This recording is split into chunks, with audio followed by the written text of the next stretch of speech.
നമസ്കാരം, മലയാളി വാർത്തയിലേക്ക് സ്വാഗതം. നിങ്ങളുടെ കുട്ടികളോ നിങ്ങളുടെ മാതാപിതാക്കളോ ആയിരുന്നു ബന്ദികളെങ്കിൽ എന്തായിരിക്കും നിങ്ങൾ ചെയ്യുക? ഇത് പ്രധാനമന്ത്രിയോട്, അതും ബെഞ്ചമിൻ നെതന്യാഹുവിനോട് മുൻപ് ബന്ദിയായി അനുഭവപ്പെട്ട അല്ലെങ്കിൽ ബന്ദിയാക്കപ്പെട്ട ഒരു യുവതി ചോദിച്ച ചോദ്യമാണ്.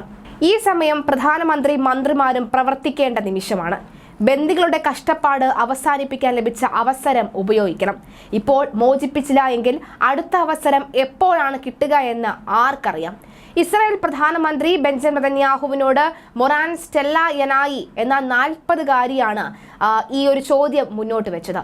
ഇനി ബന്ദിമോചന ചർച്ചയ്ക്കായി കെയ്റോയിലേക്ക് ഇസ്രായേൽ പ്രതിനിധിയെ അയക്കുന്നില്ല എന്ന് നെതന്യാഹു വ്യക്തമാക്കിയ സാഹചര്യത്തിലാണ് മൊറാൻ രംഗത്തെത്തിയത്.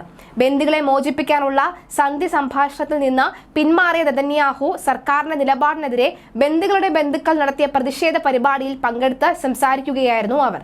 യുദ്ധം അവസാനിപ്പിച്ച് മുഴുവൻ ഫലസ്തീനി തടവുകാരെയും വിട്ടയച്ചാൽ എല്ലാ ബന്ദികളെയും മോചിപ്പിക്കാമെന്ന ഹമാസിന്റെ ഉപാധി അംഗീകരിക്കാനാവില്ല എന്ന് പറഞ്ഞാണ് നെതന്യാഹു സർക്കാർ ചർച്ചയിൽ നിന്ന് പിന്മാറിയത്. ഈജിപ്ത്, ഖത്തർ, അമേരിക്ക എന്നിവയുടെ മധ്യസ്ഥതയിൽ കൊറിയയിൽ നടക്കുന്ന ചർച്ചയ്ക്ക് തങ്ങളില്ല എന്ന് ഇസ്രായേൽ വ്യക്തമാക്കിയിരുന്നു. എന്നാൽ ഹമാസിന്റെ ഉപാധികൾ അംഗീകരിച്ച് ബന്ദികളുടെ മോചനം സാധ്യമാക്കണമെന്നാണ് ബന്ധുക്കളുടെ ആവശ്യം.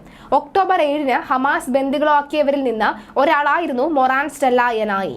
ഫലസ്തീൻ തടവുകാരെ ഇസ്രായേൽ മോചിപ്പിച്ചതിന് പകരമായി നവംബർ അവസാന വാരമാണ് ഇവരെ ഹമാസ് വിട്ടയച്ചത്.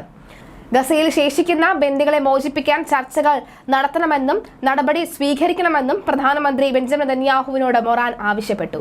ഞാൻ ബന്ദിയായ 54 ദിവസം നരകതുല്യമായ വർഷങ്ങൾ പോലെയാണ് അനുഭവപ്പെട്ടത്. എല്ലാ പ്രതീക്ഷകളും നഷ്ടപ്പെട്ടിരുന്നു. തടവിൽ കഴിഞ്ഞപ്പോഴുള്ള ഭയവും ഭീകരതയും ഞാൻ ഇപ്പോഴും ഓർക്കുന്നു. നരകത്തിലൂടെയാണ് കടന്നുപോയത്. ഇപ്പോഴും ബന്ദികളായി തുടരുന്ന നമ്മുടെ സഹോദരങ്ങളും കുട്ടികളും മാതാപിതാക്കളും ഭക്ഷണം, വെള്ളം, ഉറക്കം തുടങ്ങിയ അടിസ്ഥാന ആവശ്യങ്ങൾ നിറവേറ്റാനാവാതെ നരകയാതനയാണ് അനുഭവിക്കുന്നത്. മൊറാൻ മാധ്യമ പ്രവർത്തകരോട് പറഞ്ഞ വാക്കുകളായിരുന്നു ഇത്. ഇപ്പോഴും ബന്ദികളായി കഴിയുന്നവരെ കുറിച്ച് എനിക്ക് ചിന്തിക്കാൻ കഴിയുന്നില്ല. ഞാൻ ബന്ധനത്തിൽ കഴിഞ്ഞതിന്റെ ഇരട്ടിയിലേറെ ദിവസമായി അവർ തടവിലാണ്. നമ്മുടെ കുട്ടികളും മാതാപിതാക്കളുമാണ് അവർ. ഇന്ന് അവരാണെങ്കിൽ നാളെ അത് നിങ്ങളുടെ ആരുമാകാമെന്നാണ് മൊറാൻ പറയുന്നത്. ബന്ദികളെക്കുറിച്ച്, പ്രത്യേകിച്ച് അവരിലെ സ്ത്രീകളെക്കുറിച്ച് താൻ നിരന്തരം ചിന്തിക്കുകയാണെന്നും അവർ പറയുന്നു.